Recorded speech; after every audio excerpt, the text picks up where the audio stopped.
வணக்கம் நண்பர்களே, இது உங்கள் யூடி மீடியா. இன்று நாம் பார்க்கப் போகும் தலைவர் சாதாரண அரசியல்வாதி அல்ல. எளிமை, நேர்மை, தாராளம், கொள்கை பற்றுதல் இந்த 4 சொற்களால் விவரிக்கக்கூடிய மனிதர்தான் ஆர்.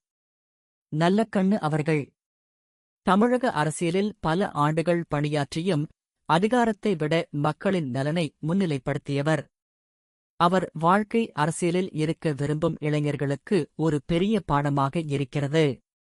டிசம்பர் 1925 அன்று திருநெல்வேலி டிஸ்ட்ரிக்ட் பகுதியில் பிறந்த நல்லக்கண்ணு அவர்கள் சிறுவயதிலேயே சமூக அநீதிகளை நேரில் கண்டவர்.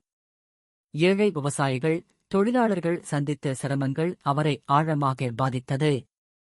அதனால்தான் அவர் இளமையிலேயே அரசியல் சிந்தனையில் ஈடுபட்டார். இந்திய சுதந்திரப் போராட்ட காலகட்டத்தில் சமூக மாற்றத்திற்காக செயல்பட வேண்டும் என்ற எண்ணம் அவருக்குள் உருவானது. அவர் இணைந்த கட்சி கம்யூனிஸ்ட் பார்ட்டி ஆஃப் இந்தியா ஆகும். இந்த கட்சி விவசாயிகள் மற்றும் தொழிலாளர்களின் உரிமைக்காக போராடியது. நல்லக்கண்ணு அவர்கள் பல போராட்டங்களில் கலந்து கொண்டு சிறை தண்டனைகளையும் சந்தித்தார். ஆனால் அவர் ஒருபோதும் தனது கொள்கையிலிருந்து விலகவில்லை. சுதந்திரத்திற்குப் பிறகும் சமூக நியாயத்திற்காக அவர் தொடர்ந்து போராடினார். தமிழகத்தில் விவசாயிகளின் குரலாக அவர் அறியப்பட்டார். நீர்ப்பாசன பிரச்சினைகள், நில உரிமை பிரச்சினைகள், ஆற்று பாதுகாப்பு போன்ற விஷயங்களில் அவர் தொடர்ந்து குரல் எழுப்பினார். குறிப்பாக தாமிராபராணி ரிவர் பாதுகாப்பு தொடர்பான விவகாரங்களில் அவர் வலுவான நிலைப்பாடு எடுத்தார். இயற்கை வளங்களை பாதுகாக்க வேண்டும் என்ற அவரது கருத்து பலரையும் ஈர்த்தது. தமிழக அரசியலில் அவர் communist party of India Tamil Nadu state committee மாநிலச் செயலாளராக பல ஆண்டுகள் பணியாற்றினார். அவரின் பேச்சு எப்போதும் ஆதாரபூர்வமானது.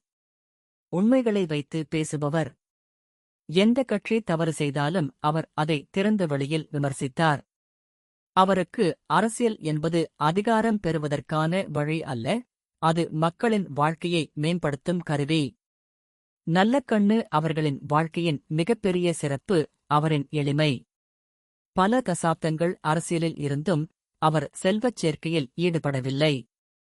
சாதாரண உடை, சாதாரண உணவு, மிக எளிய வாழ்க்கை முறை, இதுவே அவரது அடையாளம்.